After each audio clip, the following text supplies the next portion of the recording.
Library में भी है। तो ये हमने पढ़ी है, तो हम जब अपनी किताब की पढ़ेंगे तो हमें क्या हो जाएंगे, वो याद हो जाएंगी। और हम जब किताब पढ़ते हैं, पहले मैं सुनाती हूँ तुमको, कहानियां सुनाती हूँ ना, फिर तुम्हें आ जाती है, फिर तुम क्या करते हो, उसको अपने सुनाते हो ना घर में। किसी को सुनाते हो?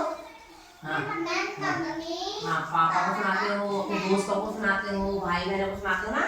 और उसके बाद उन किताबों का क्या करते हो, तुम कहानियों को अपनी भाषा में क्या करते हो, लिखते हो ना। एक माधव था, वो आंगन में खुला खड़ा था। तब उसने एक ऊंची डाल पर देखा कि वहाँ पर एक तोता बैठा है, उसको लगी हुई है। फिर उसने काजल को बुलाया, काजल को आवाज दी। फिर काजल आई तो उसने काजल को तोता दिखाया। फिर जो माधव था उसने उसको अम्मी और पानी दे दिया। तोता बहुत डरा हुआ था। फिर वो हल्के हल्के चलने लग गया। इस कहानी का नाम है खुदी रोटी। एक दिन मम्मी किचन में रोटी बना रही थी, तो जमाल का मन भी रोटी बनाने को किया। जमाल ने मम्मी से थोड़ा सा आटा मांगा। मम्मी ने जमाल को छोटी सी लोई दी थी आटे की। तो फिर जमाल रोटी बेलने लगा। उसने आटे में सूखा आटा लगाया।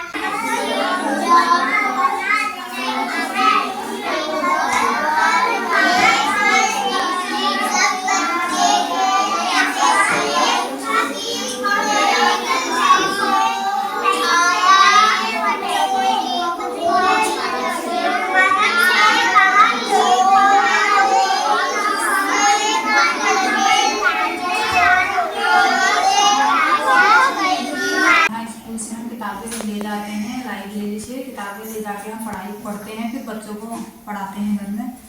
और बहुत कुछ सीखने को मिलता है किताबों से, और बहुत जानकारियाँ भी, कहानियाँ भी सब सीखते हैं बच्चे। यहाँ से हम किताबें भी ले जाते हैं, इनको इस कहानी की किताबों को पढ़ के हम अपने बच्चों को सुनाते हैं। इससे हमारे बच्चों में काफ़ी सुधार हुआ है। और यहाँ पर लाइब्रेरी बहुत अच्छी है हमारे राजकीय विद्यालय में। कौन सी किताबें अच्छी लगती हैं, बताओ? हाँ, और ये तुम्हारी सारंगी की किताब में इसका एक पार्ट है ना, क्या है बताओ तो? उस कहानी में कौन कौन होते हैं? हाँ, जीत और बबली होते हैं। तो वही वाली किताब हमारी इसमें वर्षा सीरीज में, जो हमारी लाइब्रेरी की किताबें हैं, इसमें भी किताब है ना। तो इसमें तुमने पढ़ ली है, तो अब जब हम उसमें क्वेश्चन आंसर करेंगे तो हमें आ जाएंगे ना, क्योंकि हमें कहानी आती है ना, जीत और बबली वाली। मैं राजकीय प्राथमिक विद्यालय नवीन ड्यूनी में कक्षा 5 में पढ़ता हूँ। मैं CLMC का अध्यक्ष हूँ। हमारे स्कूल में 2017 से लाइब्रेरी का रजिस्टर बना हुआ है।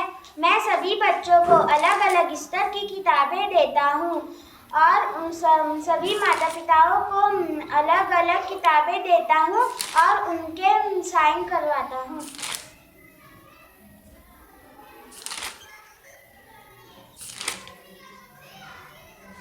लाइब्रेरी से अलग अलग किताबें ली, हमने उन्हें सुना, हमने उन्हें पढ़ा और एक दूसरे को सुना के हमने उन्हें खुद से लिखा एक पेपर में, और हमने उनके अच्छे अच्छे चित्र बना के उन्हें लाइब्रेरी की दीवारों में चिपका दिया। तब हम अपनी कक्षा की दीवारों में अपनी कहानी, कविताएं और चित्रों को चिपका हुआ देखते हैं। हमें बहुत खुशी मिलती है, बहुत अच्छा लगता है। हमें अपने विद्यालय की बोलती हुई दीवारों से बहुत प्यार है।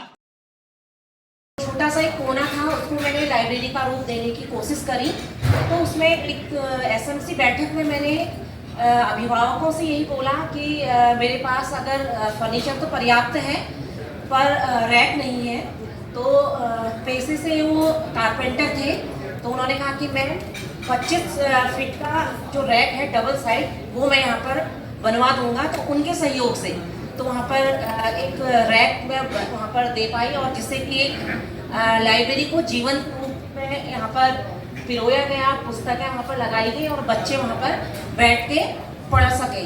और एक चीज़ और कि जैसा कि भय बच्चों को होता है कि किताबें, जैसा कि मैम ने भी बोला कि किताबें फट जाएंगी, और होता ही है कि वो हमारा डॉक्यूमेंटेशन है, कहीं टीचर्स को भी भय रहता है। तो इसके लिए मेरा एक छोटा सा प्रयास था कि क्यों ना हम लाइब्रेरी फर्स्ट एड बॉक्स बनाएं। तो लाइब्रेरी फर्स्ट एड बॉक्स हमने